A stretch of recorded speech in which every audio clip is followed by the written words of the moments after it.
I can't fault these pyramid researchers. I just can't follow any of them. I can't read any of them because they don't have the right frames of reference. Until the vapor canopy is scientifically acknowledged, which it has been, but a lot of people don't listen to those scientists. Those are creation scientists in Glen Rose, Texas. The Institute for Creation Research created a biosphere, and they replicated what would happen. I did a video about it, but they replicated what would happen in a under a vapor canopy, and the insects, they grew, the longevity was 3 times normal. And this is just an experiment. They grew to bigger sizes: reptiles, amphibians, flowers, plants, ferns. So they know it's real. So a real vapor canopy with real atmospheric change, with real oxygen density, nitrogen in the soil would have been enriched. Carbon dioxide would have been off the chart. Plants would have been gigantic trees, 400 feet tall. We would have had, the whole world would have been different. Animals, plants, humans, everything would have been big, huge. But under those conditions, what technology did they use that thrived that way? Because we can't build Veminus today. We build jet aircraft because of how much oxygen is in the air. A jet works. Propellers work because of how much oxygen is in the air. But will those craft work under a vapor canopy? Will a lot of our technology absolutely collapse? Because I know solar will. There will be no solar power during a vapor canopy. All the wind turbines that we're putting all over the world, there will be no wind turbines in a vapor canopy. They won't work. Also, the hydromancy, the big old hydromancy structures on rivers, power stations using moving water, that's because it rains. But under a vapor canopy, there will be no rain. The humidity will water everything. Ambient radiation will make everything grow to huge sizes. People will heal open wounds in seconds. This is what makes the apocalypse so harrowing for those who are vibrating on the wrong frequency. If you're on the right frequency in the apocalypse, there's nothing to fear. The vapor canopy helps you, but if you're on the wrong frequency, the apocalypse is going to be harrowing, because the things that would ordinarily kill you and give you deliverance are not going to, because you heal too fast.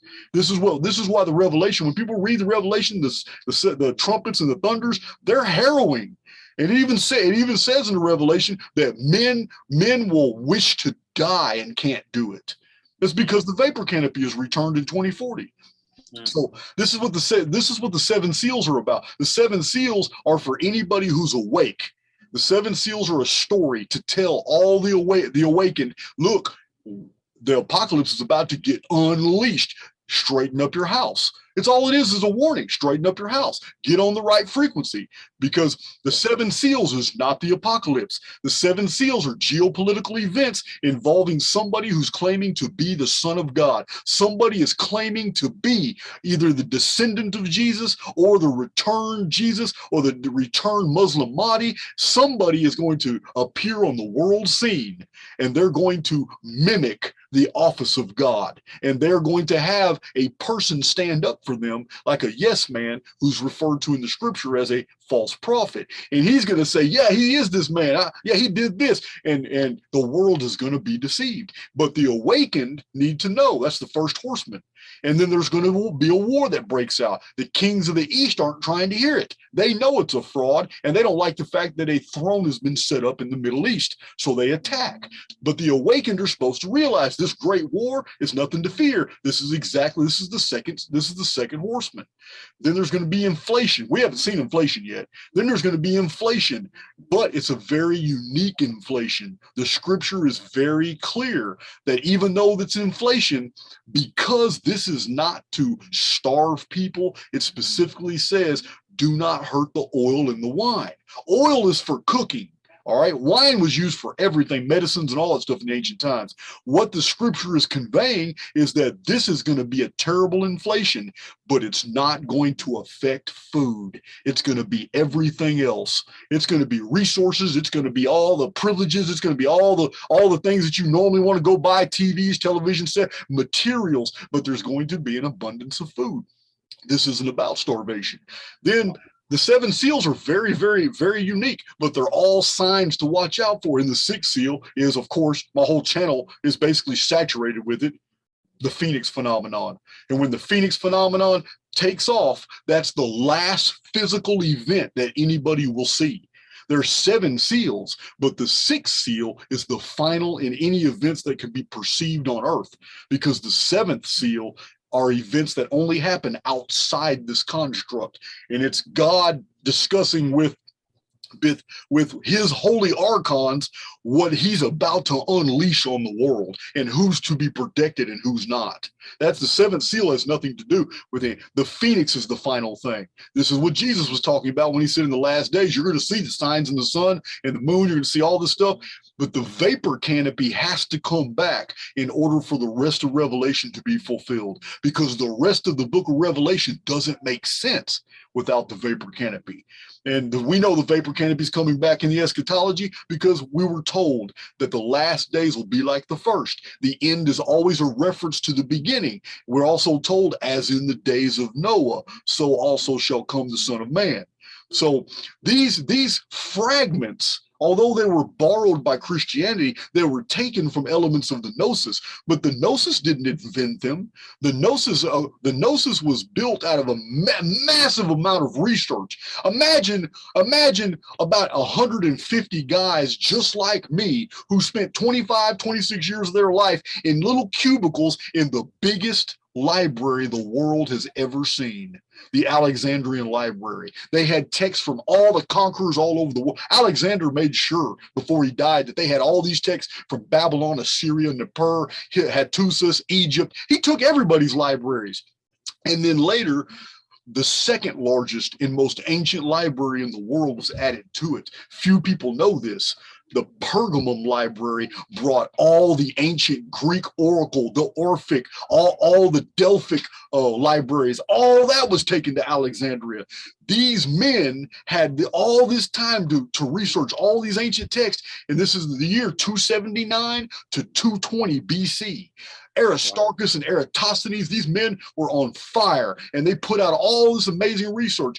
Aristarchus even knew the Phoenix phenomenon. He even wrote about it. So all this time period they put out, and that gave birth to basically the gnosis, because text started leaking out of Alexandria of what these guys were discovering, and it became whole religious systems. And people started hoarding these texts. Like, oh my God, they got all this.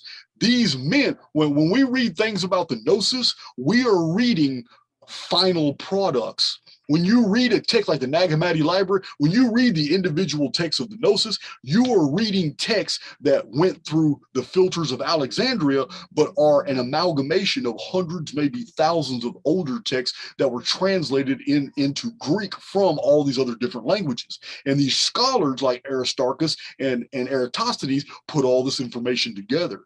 The gnosis is profound. The book of Revelation comes straight out of the writings of Cerinthus. He was a student of the gnosis. He got his material straight from the very last of the order of the Pythonists, the Pythian cult. So all these writings are very, very ancient. They come from that were amassed together at Alexandria.